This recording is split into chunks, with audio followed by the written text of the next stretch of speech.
आपण पाहत आहात कराड टुडे न्यूज।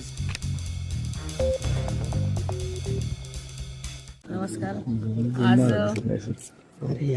महाराष्ट्राचं उपराष्ट्रपती मुख्यमंत्री आदरणीय आपल्या सर्वांचे श्रद्धास्थान यशवंतराव चव्हाणजी यांच्या जयंतीनिमित्त अभिवादन करण्यासाठी मी इथं आलेली आहे आणि हे सगळं करत असताना मन माझं भरून येते। आपल्या सगळ्यांचं श्रद्धास्थान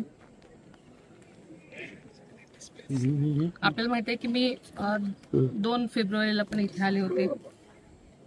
माझी शपथ घेतल्यानंतर एक कर्तव्यनिष्ठ म्हणून मी समाधीस्थळी आले होते अभिवादन करायला, कारण आपल्या सर्वांचंच हे एक ऊर्जा स्थान आहे, शक्ती स्थान आहे आणि आदरणीय दादांनी आदरणीय यशवंतराव चव्हाणांच्या विचारांचा वसा घेऊन आपली वाटचाल सुरू केलेली होती।